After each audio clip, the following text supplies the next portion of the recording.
Uşaqlar, bugünkü mövzumuz dilçilikdə üslub anlayışı. Bayaq o biri dərsdə ətraflı danışdım. Bax, sizə də deyirəm ki, qarışdırmayın üslub sözü ilə üslubiyyat sözünü. Bax, qeyd edirəm, üslub, bir də üslubiyyat.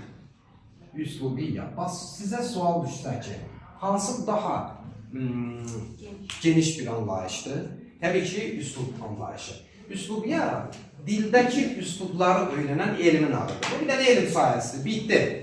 Dildə üslublar, hansı ki, funksional üslublar ki olacaq, bədii, elmi və s. və ilaxır və fərdi üslub eyni zamanda. Bunları öyrənən elmin adı üslubiyyat elmidir, bitdi. Amma üslub anlayışı daha geniş bir anlayışdır. Niyə? Çünki üslub anlayışı elə ancaq dilçilikdə deyil ki, geyimdə də üslub var, hərə bir zövqdə geyir, hərə bir üslubda, hərə bir tərzdə paltar geyir. Doğru mu? Eyni zamanda tikintidə bir üslub var. Bu günlərim, baxın, Azərbaycandakı binaların quruluşu ilə, belə deyək ki, İtaliyadakı binaların quruluşunda fərq yoxdurmu? Təbii ki, olacaq. Yəni, görürsünüz, tikintidə də üslub anlayışı var. Bizə bunlar lazım deyil. Sadəcə olaraq fərqini bilin ki, üslub və üslubiyyat anlayışları bir-birindən fərqlənir. Belə fərqlənir ki, üslubiyyat dildəki üslubları öyrənən elmin adıdır. Üslub daha əhatəli, daha geniş bir anlayışdır. Nədir üslub? Bax, tərif olaraq deyirik ki, üslub, dilçilikdə üslub. Daha mən hər dəfə dilçilikdə sözünü işlətməyəcəm. Dilçilikdə üslubdan danışırıq. Dilçilikdə üslub, dil vasitələrindən məqsədyönlü şəkildə istifadə üsuludur. Başa düşmədim. Dil vasitələri nədir? Baxın, dil vasitələri sözdür, səsdir, söz birləşməsidir, cümlədir. Bax, deyirəm ki, dil vasitələrindən məqsədyönlü şəkildə istifadə zamanı üslublar meydana çıxır. Məsələn, gəl belə deyək ki, hər hansı bir sözdən, məsələn, belə bir cümlə yazsam, deyirəm ki, bax, uşağın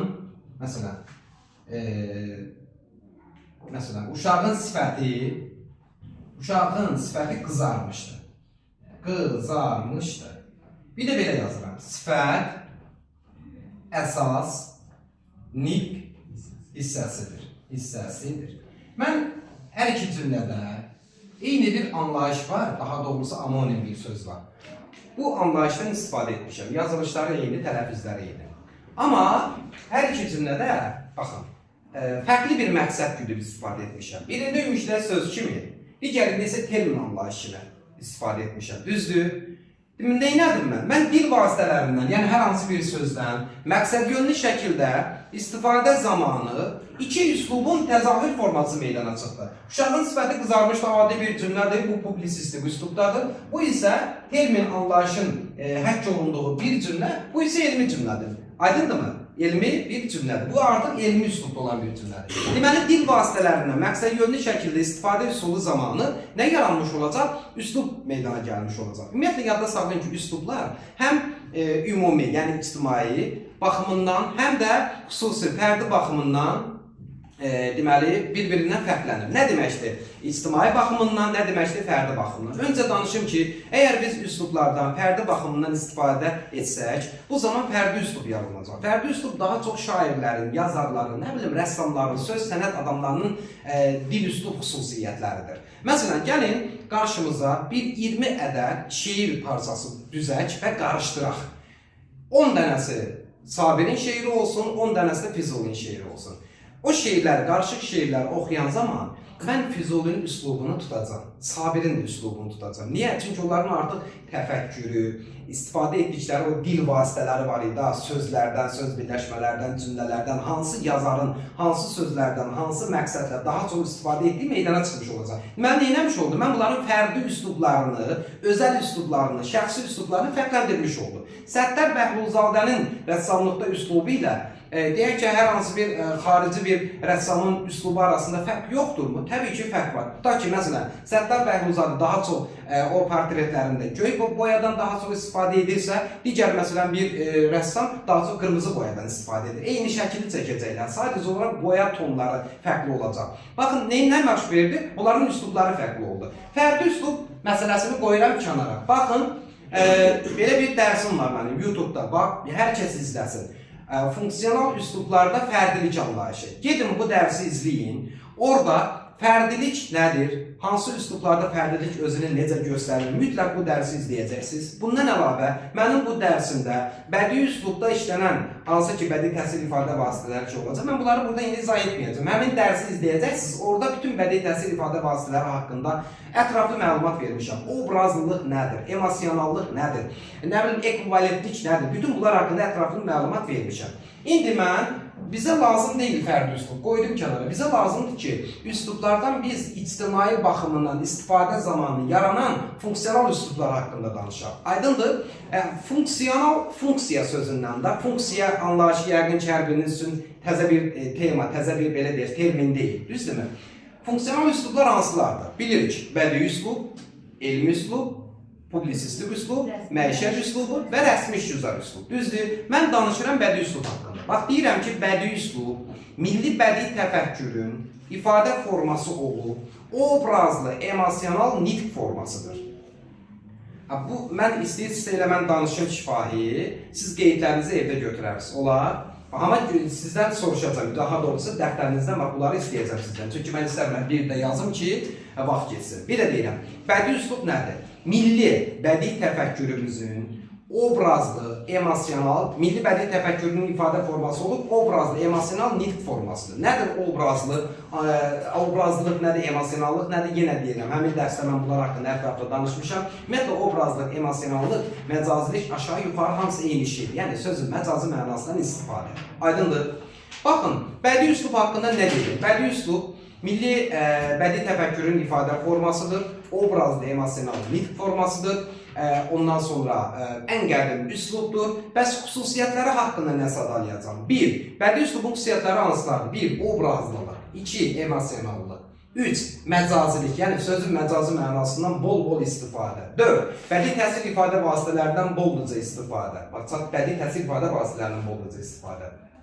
Nədir bədii təsir ifadə vasitələri? Epitet, təşbih, metafor, metonimiya, simvol, mübaliğə, literatura və s. və ilə qeyd etdiyim funksional üslublarda fərdilik anlayışı dərsində bu məsələlərin hər birinə toxunmuşam. O dərsi də izlə, bu səslərimi də izlə, qulaq as və sən bədii üslubla bağlı heç bir problemin ola bilməz. Nəinki bədii üslubu, heç bir funksional üslublarla bağlı problemin ola bilməz sənin. Daha sonra mən nə deyəcəm? Onu deyim ki, deməli, elmi üslub haqqında danışsaq, bədii üslub haqqında çox danışmıram. Məsələn, nümunə var edesin dərsliyinizdə də, körpə budaq əl açıbdır yağışa. Bu nümunə obrazlı bir cümlədir. Balaca bir cümlədə həmin cümlənin tərkibində həm epitet var, körpə budaq olmaz. Həm də metafor nümunəsi var. Budaq necə yağışa əl atsın, o insana aid olan bir xüsusiyyət. Düzdür, bir balaca, bir neçə sözdən ibarət olan cümlənin tərkibində obrazlı ifadələrin sayı daha çoxdur. Nə baş verdi? Bu cümlə bədii cümlədir. Düzdür? Yaxud da ki, qızıl payız özünü göstərir. Qızıl payız dedikdə, orada qızıl, təbii ki, orada epitetdir da, düzdür? Ya dəmir yumruq yerindədir. Dəmirdən yumruq mu olar həqiqi mənada? Burada da nə var? Epitet nümunəsi var. Düzdürmü? Məsələn, döydü yağış məni, döydü qar məni, bir qarışqa minsəm aparar məni. Neynədim mən? Yəni, o qədər zəifləmişəm ki, mən bir qarışqanın üzərinə minsəm, o məni aparar. Neynədim? Hadisəni kiçiltmiş oldum. Düzdür? Nə bilim, məsələn, gəlir Eldarın dəstəsi, qırır sərsə kimi bizimkiləri, sərsə kimi qırmaq, hadisənin necə kiçildilmiş formasıdır, düzdür? Və s. və ilaxı, yaxud göydən, hava o qədər istəyirdi ki, sanki göydən o dərənirdi. Burada bir mübaliğə nümunəsi var və s. və ilaxı. Bədii üslubun canıdır obrazlılıq, məcazilik. Aydındır? Baxın, imtahanda düşüb bu ildə, keçən ildə düşüb, inşallah növbəti ildə düşəcək mətndə fərqləndirilmiş, altından xətt çəkilmiş cümləni obrazlı ifadələrlə zənginləşdirib yazmaq.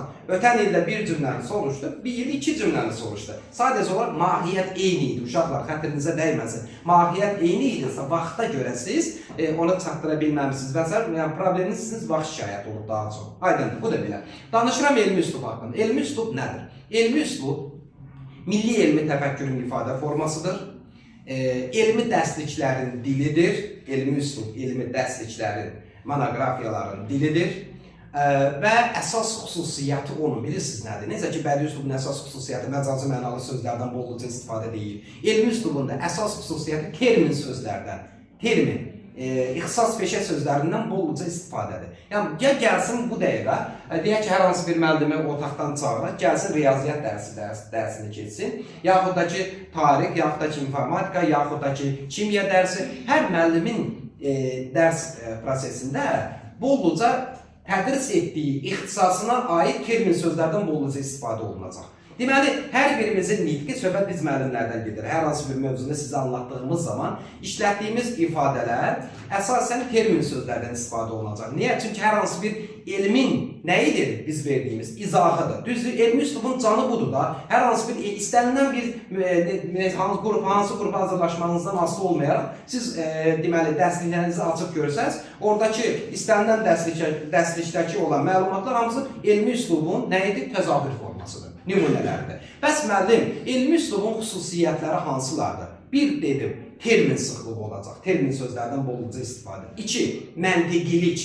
3. Ardıcıllıq. 4. Konkretlik. 5. Dəqiqlik. 6. Mürəkkəb cümlələrdən geniş istifadə. 7. Modallıq bildirən sözlərdən, yəni modal sözlərdən istifadə. 8. Müxtəlif qrafik vasitələrdən, düsturlardan, cədvəllərdən, rəqəmlərdən istifadə. Riyaziyyat dərsində gəlsin müəllimənin çağırım, mən burada hər hansı bir mövzunu izah edəndə başlayacaq burada qrafik bir təsvir çəkməyə. Düzdür, elmi üslubun canıdır da o. Elə deyilmi? Yaxud da ki, yaxud kimya dərsi, gələcək bir kimyəvi elementləri göstərməkdən ötürü müəllimə gələcək burada nə edəcək? Bir cədvəl çəkəcək. Elmi üslubun canıdır da. Mürəkkəb cümlələrdən geniş istifadə olunacaq. Termin sözlərdən geniş istifadə olunacaq. Obrazlılıq, daha doğrusu mücərrəd obrazlılıq. Yəni qatı, daha çox məcazi mənalı sözlərdən istifadə olunmayacaq elmi üslubda. Bax, hər bir elmi məlumat məntiqə əsaslanmalıdır. Kör-körənə yox, ismin 6 halı var, filan, qutardı, 7-ci halı yoxdur. Məntiqə əsaslanmalıdır, fikirlər dəqiq olmalıdır, konkret olmalıdır. Aydındır, 5-in üstə 5 gələndə 10 eləyir. Bu, konkret bir fikirdir. Yəni, elmi üslubda bunlar şərtdir. Konkretlik, dəqiqlik. Baxın, elmi məlumatları var, ardıcıl gedir. Biz fonetikadan başlayıb ismə gəldikdə, mən birdən-bir ismi keçə bilərəmmi sizə? Yox, birinci Sait, Samit, söz nədir və s. və ilə sonra gəlməliyəm nitqisilərlə. Yəni, bütün elmlərdə belədir, hər sahədə belədir ki, elmlər sadədən mürəkkəbə doğru, yəni ardıcıl şəkildə öyrədilir. Aydındırmı? Bu belə. Danışıram hansı üslub haqqında, sizə üçüncü üslubumuz olan, funksional üslublar olan publisistik üslub haqqında. Publisistik üslub nədir? Milli ictimai təfəkkürün ifadə forması olur, mətbuatda formalaşır.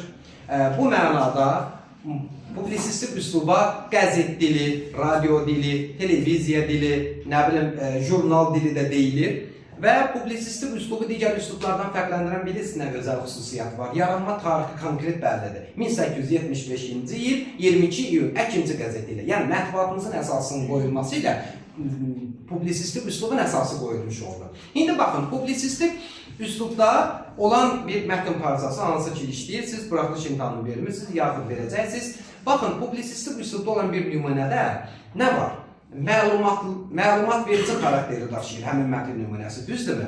Baxın, orada məcazi mənalı sözlərə rast gəlirsinizmi? Bəli. Termin sözlərə rast gəlirsinizmi? Bəli. Baxın, publisistik üslubda olan nümunədə həm termin sözlərdən dənə-dönə var, həm də bədii məcazi mənalı sözlərdən dənə-dönə var. Amma çox deyil. Publisistik üslubun özəl xüsusiyyətləri hansılardır? Kütləvi anlaşıqlıq, aydınlıq, təsirlilik, bax, maraqlı da, kütləvi anlaşıqlıq, aydınlıq, təsirlilik. Birinci, hələ ki, burada saxlayıram. Baxın, publisistik üslubda olan mətn nümunəsini hazırlayan müəllif oxucuların kütləviliyini nəzərə alır. Məsələn, götürək xəbərlər proqramını izləyək. Bu günlər bütün dünya mətbuatının əsas ana xəttini ABŞ, İsrail və İran qarşı durması əsas mövzudur, düzdürmü? Və həmin o məlumatları bizə ötürən xəbərlər proqramının aparıcısı nitqində istifadə etdiyi sözlərə baxaq.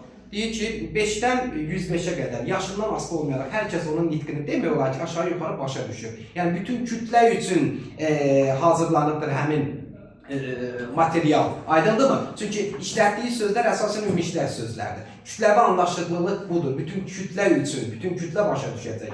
Fikirlərdə necə aydındır. Necə iki başlı danışmır ki, fikirləri aydındır. Bir də var, orada nə var? Təsirlilik. Yəni, hazırlanan materiallar o dinləyicidə bir müsbət bir aura, his, təəssürat yaratmalıdır. Bu da onun publisistik üslubun təsirliliyi deməkdir. Bundan əlavə deyirik ki, publisistik üslubun növbəti xüsusiyyəti müxtəlif mövqe və maraqların əks etdirilməsidir. Növbəti xüsusiyyəti isə təsviri və analitik səciyyəyə daşıması. Bu nə deməkdir? Yenə qayıdıram mən, geri dönüş edirəm. ABŞ, İsrail və İran qarşı durmasında xəbərlər proqramında bizə ötürülən məlumatlar təsviri xarakteri daşıyır. Yəni bizə hadisəni nəql edən şəxs, hadisəni bizə danışan şəxs, o deyək ki, jurnalist hadisəni bizə təsvir edir ki, hə, İran İsrail tərəfə müxtəlif ballistik raketlər atdı, nə bilim ABŞ filan İranın filan şəhərini filan bombalarla bombaladı və s. Hadisəni bizə gözümüzün önündə sanki təsvir edir. Amma analiz etmir. Analizi biz kim edir? Xəbərlər proqramının ortasında bir də görün ki, bir siyasi politolog gəlir oturur, deməli, və onunla müharibənin gedişatını, növbəti gedişatını başlayırlar orada müzakirə etməyə. Həmin o siyasi, deyək ki, politolog, siyasətçi başlayır hadisənin növbəti gedişatını şərh etməyə, analiz etməyə. Hə, İran filan qədər müddət məsələn davamlılıq göstərərsə, nə bilim mən, İran filan boğazı bağlayacaq, dünya iqtisadiyyatına filan qədər zərər gələcək və başlayır hadisələri analiz etməyə. Analitik bu deməkdir. Təsviri və analitik səciyyəyə daşımaq publisistik üslubun bu deməkdir. Aydındır. Publisistik üslub şifahi və yazılı formada olur. Publisistik üslubun şifahi forması deməli radio dili və televiziya dilidir. Yazılı forması isə qəzet və jurnal dilidir. Yəni biz televiziyaya baxanda nə üçün yazmırıq? Yaxud bizə yazdırmırlar. Xəbərlər proqramında hadisələr bizə danışır, biz də eşidirik. Radioda da həmçinin. Amma biz həmin eyni məlumatı radiodan, televiziyadan yox, həm mətbuatdan, yəni söhbət hardan gedir, qəzet, jurnaldan nə edəcək? Oxuyacaq. Oxuyacağımız məlumat publisistik üslubun yazılı nə edir? Formasıdır. Eşidəcəyimiz məlumat isə şifahi forması hesab olunur. Bu da publisistik üslub. Bitdi. Qoydum kənara. Danışıram məişət üslubu. Bilirsiniz məişət üslubu nədir? Məişət üslubu insanların deməli gündəlik ünsiyyətinə əsaslanan bir dildir. Gündəlik insanların bir-biri ilə hal-əhval tutduğu bir dildir. Necə olur? Bu günləri evdə olduğumuz müddətdə, yolda, deyək ki, məsələn, bir mağazada satıcı ilə ünsiyyətdə olduğumuz dil, bunlar hamısı məişət üslubunda olan bir dildir. Amma məişət üslubu, bax, diqqətli olun, deyil ki, məişət üslubu dialekt üstü nitq formasıdır. Bu nə deməkdir?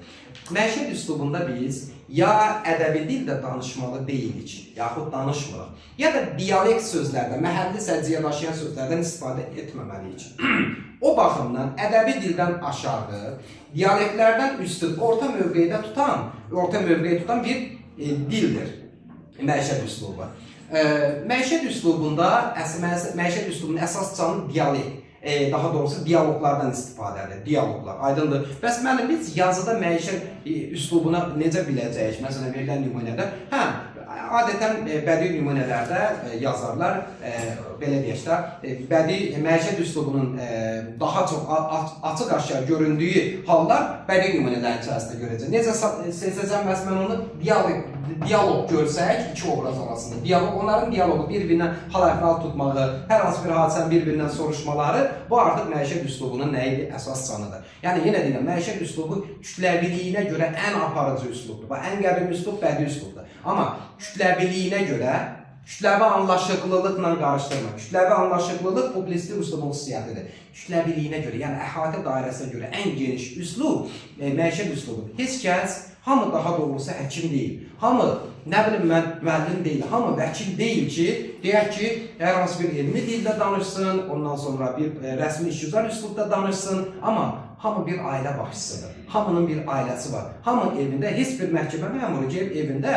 o məhkəmədə istifadə etdiyi terminlərdən istifadə edir. Yaxud mən burada sizə danışdığım, nə bilim, metafordan, nədən gəlib evimdə uşağımla, evladımla o şəkildə danışmıram ki, yəni bizim özümüzün sadə, hal-əhval tutduğumuz bir ünsiyyət dilimiz var. Bu mənada məişət üslubu kütləviliyinə görə ən aparıcı üslub hesab olunur. Və sonda rəsmi işgüzar üslub. Rəsmi işgüzar üslub, uşaqlar, qəlibə salınmış, yəni standart forması olan və dil yığcanlığı ilə seçilən bir üslubdur.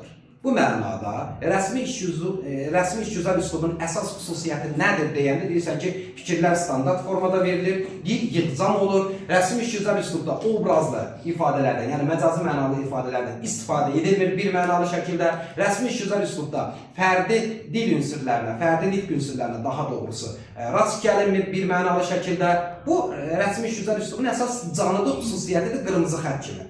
Bəs rəsmi işgüzar üslubda olan nümunələr özü iki yerə bölünür. Rəsmi işgüzar üslubun dili. Bir var rəsmi sənədlərin dili var. Bir də işgüzar sənədlərin dili. Rəsmi sənədlərin dilinə nələr daxil? Məsələn, prezidentin fərmanı və sərəncamları, qərarlar, ondan sonra Azərbaycan Respublikasının konstitusiyası, qanunları, cinayət məcəlləsi və s. Bax, xüsusi dövlət əhəmiyyəti daşıyan sənədlər daxildir rəsmi sənədlərin dilinə və onu xüsusi adamlar hazırlayır. Mən oturub bir qanun hazırlayım, bir sərəncam imzalayım. Təbii ki, mən səlahiyyətində deyil, bacarmaram da, aydındırmı? Və rəsmi sənədlərin dilini xüsusi adamlar hazırlayır, xüsusi bacarığa malik o sahənin adamları hazırlayacaq, xüsusi dövlət əhəmiyyəti daşıyır. Bir də var işgüzar sənədlərin dili. Buna nə daxil? Tərcümeyi hal, arayış, ərizə, anket, protokol, etibarnamə, vəkalətnamə, məktub, elan, afişa və s. Akt, protokol. Bu da işgüzar sənədlərin dilidir. Hamı tərcümeyi hal yazır. Hamı da yaza bilir. Hamı məktub yaza bilir. Tərcümeyi halın yazılma forması standart. Hər kəs üçün eynidir. Mənlə başlayır. Mən filankəs olur. Filankəs, peşmənkəs qızı yaxud oğlu. Sadəcə olaraq içindəki ad, soyad, valideynlərimizin adı, soyadı, işi, gücü fərqlidir. Qalan forma standart qəlibdir hər kəs üçün. Bu mənada işgüzar sənədlərin dili xüsusi dövlət əhəmiyyəti daşımır. Onu xüsusi bacarığa malik adamlar hazırlamır. Hər kəs, məsələn, məktəbdə hər hansı bir tədbir keçirilir, onun protokolunu hazırlayıram mən. Xüsusi bir dövlət əhəmiyyəti daşımır ki, aydındırmı? Və s. Bu belə. Bu da rəsmi işgüzar üslub xüsusiyyətləri, rəsmi işgüzar üslubu xüsusiyyətləri və sonda nə deyəcəm? Bütün funksional üslubları birləşdirən cəhətlər haqqında danışacağım. Baxın, bütün funksional 5 üslubun 5-i də məişət üslubu daxil. Ədəbi dilin fonetik, leksik, qrammatik normaları ki var, hansı ki haqqında bu gündə danışdıq, keçən dərsdə danışmışıq. Bu ədəbi dilin bu normalarına tabi olur, hamısı. Məişət də, elmi də, rəsmi işgüzar üslub, məişəti də, nə bilim mən, bədiliyi də hamısında. Amma bir şey yadda saxlayın ki, rəsmi işgüzar üslubda normallıq bir o qədər möhkəm olur. Yəni, hamısında ədəbi dilin normaları gözlənilir. Amma rəsmi işgüzar üslubda belə bir ki, başının üstündə yumruq məsələsi var. Bax, ondandır. Aydındır, rəsmi işgüzar üslubda normallıq o qədər möhkəmdir, arxaik leksika, uzun müddət qorunub saxlanılır, sintaksisi məhduddur. Bunları da belə yadda saxlamış olacaqsınız. Növbəti funksional üslublar üçün hansı ortaq xüsusiyyəti deyə bilərik? Ədəbi dili təşkil edirlər. Ədəbi dili təşkil edirlər. 2. Ədəbi dilin normalarına tabi olurlar bu oxşar xüsusiyyət. Başqa müəllim, bəs hansı oxşar xüsusiyyəti deyə bilərsiniz? O artıq nümunə əsasında. Görəcəksən ki, sən bir elmi mətn nümunəsi, bir də publisistik üslubda olan mətn nümunəsi. Görəcəksən ki, hər iki nümunədə termindən istifadə olunur. Hər iki nümunədə rəqəmlərdən istifadə olunur. Artıq o nümunələr əsasında bunların müqayisəsini aparmış olacaqsınız. Aydın oldu, dərsimiz bu qədər. Videomu izləyirsiniz bunu. Bundan əlavə qeydlərinizi götürürsünüz, izləyə-izləyə. Bir də funksional üslublarda fərqlilik anlaşılır. O dərsimi də izləsəz çox möhtəşəm olacaq və sizin üslublarla bağlı heç bir probleminiz qalmayasıdır. Aydın oldu, dərsimiz bu qədər.